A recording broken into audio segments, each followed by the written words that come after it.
Selamat pagi, perkenalkan nama saya Luciana Cantika Aritonang dengan NPM 2315310-140. Di sini saya akan menjelaskan bagaimana pengelolaan sumber daya manusia atau SDM dalam organisasi.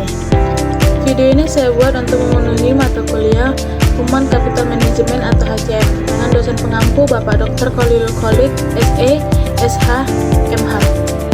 Adapun latar belakangnya, sumber daya manusia atau SDM berperan penting dalam keberhasilan organisasi, mencakup rekrutmen, pelatihan, dan pengelolaan kinerja.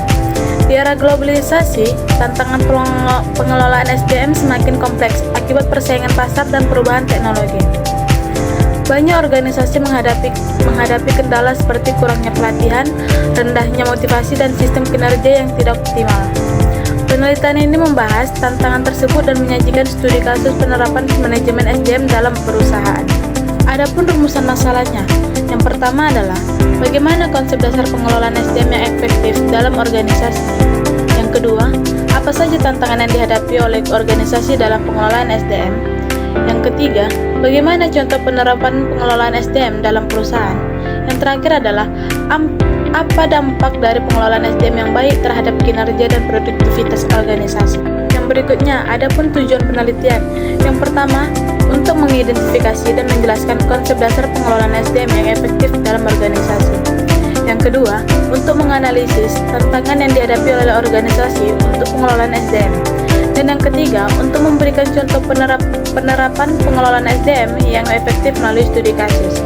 Yang keempat adalah untuk mengevaluasi dampak pengelolaan SDM yang baik terhadap kinerja dan produktivitas organisasi.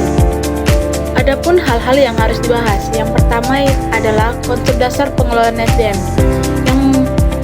yang di dalamnya termasuk pengelolaan SDM, perencanaan SDM, rekrutmen dan seleksi, pelatihan dan pengembangan, manajemen kinerja, dan yang terakhir adalah kompensasi dan tunjangan.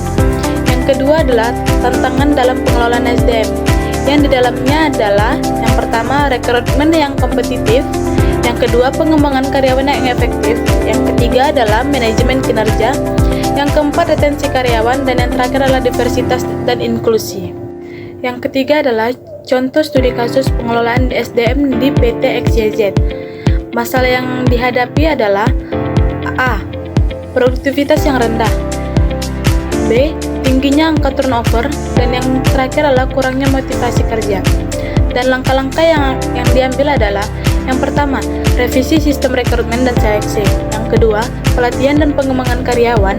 Yang ketiga, revisi sistem manajemen kinerja. Dan yang keempat adalah perbaikan sistem kompensasi dan tunjangan. Dan yang terakhir adalah